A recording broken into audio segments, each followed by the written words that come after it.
Party line దాటిన ప్రజాప్రతినిధులపై YCP serious action తీసుకోబోతోంది. Party మారిన ఎమ్మెల్యేలు, ఎమ్మెల్సీలపై అనర్హత వేటు వేయాలని అసెంబ్లీ స్పీకర్, మండలి చైర్మన్లను కోరనుంది. పార్టీ వ్యతిరేకత కార్యకలాపాలకు పాల్పడ్డారని ఆధారాలతో సహా ఫిర్యాదు చేసేందుకు సన్నాహాలు చేస్తోంది.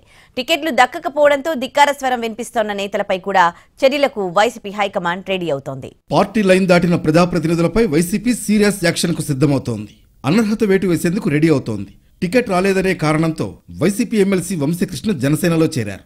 వంశీకృష్ణ సభ్యత్వాన్ని రద్దు చేయాలని మండలి చైర్మన్ కు ఫిర్యాదు చేసే యోచనలో అధిష్టానం ఉంది. ఇప్పటికే 4 ఎమ్మెల్యేలను సస్పెండ్ చేసింది. సస్పెండ్ అయిన ఎమ్మెల్యేల సభ్యత్వాలను రద్దు చేయాలని అసెంబ్లీ స్పీకర్ కు ఫిర్యాదు చేసే యోచనలో వైసీపీ ఉంది. పార్టీ వ్యతిరేక కార్యకలాపాలకు పాల్పడ్డారని ఆధారాలతో సహా ఫిర్యాదు చేసేందుకు సన్నాహాలు చేస్తోంది. ఎన్నికలు సమీపిస్తున్న వేళ ఒకరి తర్వాత ఒకరు పార్టీ హైకమాండ్ పై విమర్శలు చేస్తున్నారు. టికెట్ రాదని కన్ఫర్మ్ అయిన నేతలు వైసీపీ అధిష్టానం సీఎం జగన్ ను ప్రశ్నిస్తున్నారు. మొన్న Giddalur MLA Anna Rambabu, Peramaluru MLA Kolusu Parthasarathy, Jagampeta MLA Jyothula Chantibabu, MLC Vamsikrishna Srinivas వైసీపీపై ఆరోపణలు చేశారు. వీరిలో ఎమ్మెల్సీ వంశీకృష్ణ యాదవ్ ఇప్పటికే వైసీపీకి గుడ్ బై చెప్పారు. పవన్ కళ్యాణ్ సమక్షంలో జనసేన తీర్థం పుచ్చుకున్నారు. అటు జ్యోతుల చంటిబాబు పవన్ కళ్యాణ్తో రహస్యంగా భేటీ అయ్యారు. రేపో మాపో జనసేన కండువా కప్పుకునేందుకు రెడీ అవుతున్నట్లు తెలుస్తోంది. జ్యోతుల చంటిబాబు టీడీపీతో రాజకీయ ప్రస్థానాన్ని మొదలుపెట్టారు. 2009లో టీడీపీ ఇన్ఛార్జిగా పనిచేశారు. ఆ తర్వాత వైసీపీలో జాయిన్ అయ్యారు. 2018లో జగ్గంపేట నుంచి వైసీపీ తరఫున పోటీ చేసి ఎమ్మెల్యేగా గెలిచారు. చిత్తూరు జిల్లా పూతలపట్టు ఎమ్మెల్యే ఎంఎస్ బాబు ధిక్కార స్వరం వినిపించారు. దళితులు ఎమ్మెల్యేలుగా ఉన్న నియోజకవర్గాల్లోనే మార్పులు చేస్తున్నారని మండిపడ్డారు ఆయన. ఓడిపోయే చోట కూడా ఓసీలను అలాగే ఉంచుతున్నారని తెలిపారు. ఎంఎస్ బాబు వైసీపీతోనే రాజకీయ ప్రస్థానాన్ని ప్రారంభించారు.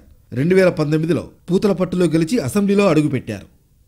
గిద్దలూరు ఎమ్మెల్యే అన్నా రాంబాబు రాజకీయాల నుంచి తప్పుకుంటున్నట్లు ప్రకటించారు. నియోజకవర్గంలో పార్టీ అభ్యర్థి గెలుపు కోసం కార్యకర్తలు పనిచేయాలని పిలుపునిచ్చారు. జిల్లా పార్టీ పెద్దల నుంచి తనకు సరైన గుర్తింపు లభించడం లేదని వాపోయారు. 2009లో గిద్దలూరు నుంచి పీఆర్పీ తరఫున పోటీ చేసి తొలిసారి ఎమ్మెల్యే అయ్యారు. రాష్ట్ర విభజన తర్వాత టీడీపీలో చేరి 2014లో ఓడిపోయారు. 2018లో వైసీపీలో చేరి 2019లో గిద్దలూరు నుంచి పోటీ చేసి ఎమ్మెల్యేగా గెలిచారు. ముఖ్యమంత్రి జగన్మోహన్ రెడ్డి గుర్తించకపోయినా నియోజకవర్గం ప్రజలు తనను గుండెల్లో పెట్టుకున్నారని మాజీ మంత్రి పార్థసారథి అన్నారు. పార్టీలో ఎన్ని అవమానాలు ఎదురైనా తనను కాపాడుతూ వస్తున్నారని, అండగా ఉంటున్నారని అన్నారు. నియోజకవర్గ ప్రజలకు సేవకుడిగా ఉంటానన్నారు. పార్థసారథి 2004, 2009, 2019లో ఎమ్మెల్యేగా ఎన్నికయ్యారు. వైఎస్ కేబినెట్లో మంత్రిగా కూడా పనిచేశారు.